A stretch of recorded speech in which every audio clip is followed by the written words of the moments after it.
예, 안녕하십니까. 오늘 그 퀀트 투자에 대해서 좀 이야기를 할 텐데, 많은 유튜브 분들이 이 퀀트 투자가 무슨 만병통치약인 것처럼 이야기하고, 무조건 수익을 낸다라고 하는데, 절대 아닌 것을 제가 오늘 좀 말씀을 좀 드려보도록 하겠습니다.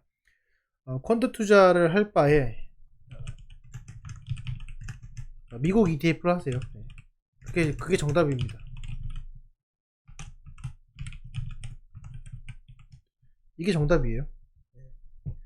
왜 그런지 좀 설명을 좀 드려보도록 하겠습니다. 이거 사실 퀀트 투자라는 걸 잘 모르시는 분 계실 텐데, 간단히 말씀드려가지고 뭐 우리가 알고 있는 뭐 재무제표를 보죠. 그리고 투자 지표들을 보죠. 영업이익률, 뭐 부채 비율, 뭐 이비타, 뭐 여러 가지 보잖아요.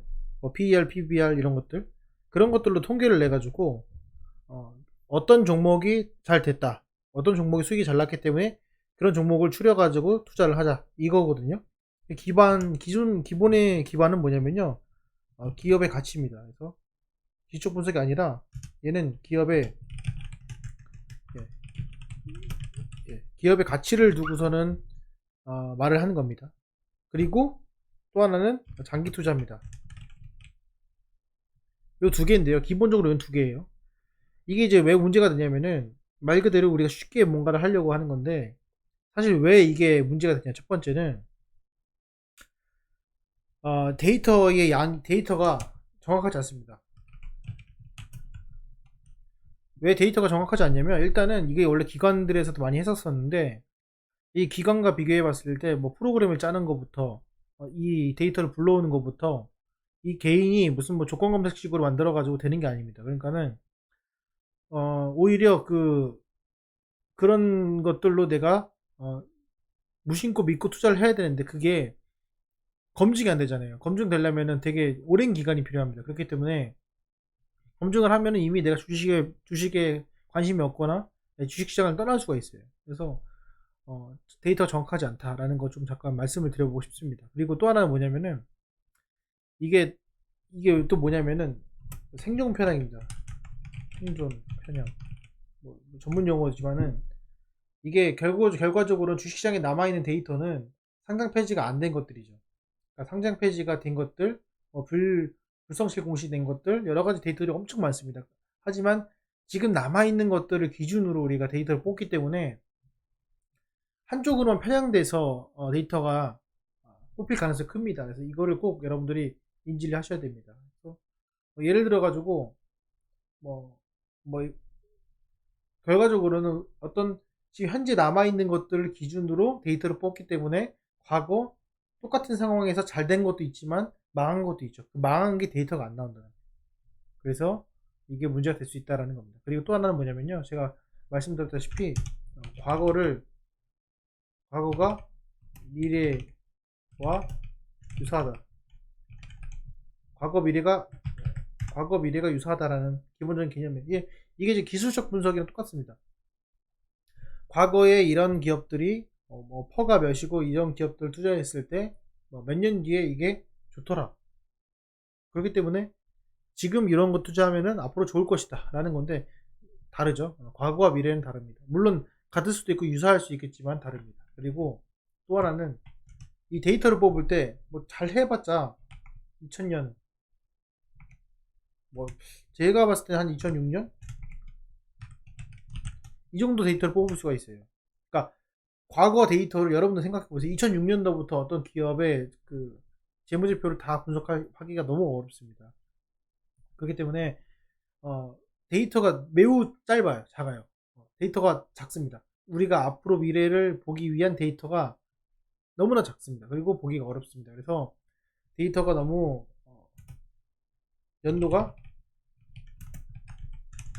짧다. 이게 문제점이 중 하나고요. 또 뭐냐면은 이 T 플러스 45일이라는 게 있습니다. 공시를 내면은 이제 45일 뒤에 공시가 나게 되는데, 이거를 가지고 미래를 예측하는데 그게 이미 미래에 반영되는 뭐 이상한 오류가 생깁니다. 이거 해보신 분들 아실 거예요. 그래서 미래를 참조하는 그런 경향이 있다라는 겁니다. 그리고 또 문제 여러 가지가 또 있는데, 뭐 인수합병, 뭐 분할, 그죠? 이런 거랑 뭐 공시, 공, 뭐 수정 공시, 그리고 뭐 예를 들어서 뭐 인적 분할 이런 것도 포함되고요. 그리고 뭐 장외에서 장내, 그다음에 신규 성장 엄청 많습니다. 그래서 이거를 다 반영을 할 수가 없어요. 그러니까 결국에는 퀀트라는 거는 모든 데이터를 내가 다 취합해가지고 그거를 통계를 내겠다라는 건데, 통계라는 거는 말 그대로 유의미한 통계가 나와야 되거든요. 그게 유의미한 통계가 나올 수 없다. 특히 이제 개인이 하기에는 너무나도 어렵다라는 겁니다. 또 하나는 아까 말씀드렸다시피 이제 2000년, 2006년부터 제가 볼 수 있다고 했잖아요. 거의 그렇습니다. 근데 이게 2006년부터 보면 몇 년입니까? 20년이 안 되죠? 20년이 안 되는데 여기에 또 그 경제 사이클이 있습니다. 그러니까 경제 사이클이 이럴 때 이렇게 된다라는 그게 경우의 수를 따져보면은 그걸 통계를 낼 수 없는 범주라는 거죠. 예를 들어서 내가 어떤 트렌드를 알기 위해서 점 5개를 찍습니다. 근데 트렌드를 알기 위해서는 점 3개를 찍으면 안 되고, 여기 보시다시피 뭐 점을 이렇게 3개를 찍으면은 뭐 어디를 가든 그 트렌드는 다 맞아요. 5개를 최소한 찍어야 그래 트렌드가 이렇게 간다는 걸 알 수 있습니다. 마찬가지로 이 점 5개를 찍기가 어렵다는 거죠. 그렇기 때문에 이런 것들을 학습하기에는 상당히 오류가 있다라고 좀 보실 수 있겠습니다. 그래서 이건 또 하나 말씀드리는 게 뭐냐면은 여러분 종목을 줄였어요. 한 20개 줄였습니다. 20개 여러분들 100만원씩 투자하면 얼마입니까? 2천만원이죠. 근데 그걸 한 번만 투자할 것이 아니라 일정 시점이 되면은 뭐가 투자한다 이렇게 되기 때문에 최소 투자 자금 자체가 1억이 넘어갈 수가 있어요. 뭔가 제대로 하기 위해서는. 그래서 일반적으로 개인 투자자가 내가 지금 당장 주식을 10년 동안 1억 이상 투자할 수 있는 그런 여력을 갖고 있는 분들은 그렇게 많지 않다. 그래서 이 퀀트가 보기에는 되게 쉬워 보이고 보기에는 되게 누구나 할 수 있고 그리고 무조건 수익이 나는 것처럼 보이지만 절대 아닙니다. 그러니까 이런 것들에 너무 속지 마시고요.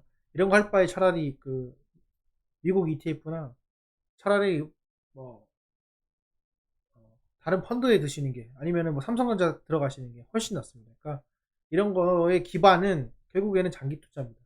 장기 투자로 가게 되면 결국 주가는 기업의 가치와 부응을 한다라는 내용이기 때문에 이런 것들에 대해서 그 대원칙은 동의합니다. 하지만 이런 것들을 이용해 가지고 프로그램을 판다든지 수식을 판다든지 이런 그 XX한 집단들 그런 집단들이 들끓는 것이 또 이 퀀트의 또 내용이기 때문에 절대 이런 거에 속지 마시고 본인이 주도적으로 하나하나 의구심을 제시해 가면서 접근하시길 바라겠습니다. 모든 주식 투자는 내 주머니에서 호주머니에서 돈을 빼가려고 하는 사람들이 쌓이고 쌓였습니다. 그렇기 때문에 반드시 의구심을 갖고 뭔가 처음에 시작을 했을 때 의구심을 갖고 무조건 된다라고 하는 것들은 피하시고 하나하나 돌다리도 두드려서 건너시길 바라겠습니다.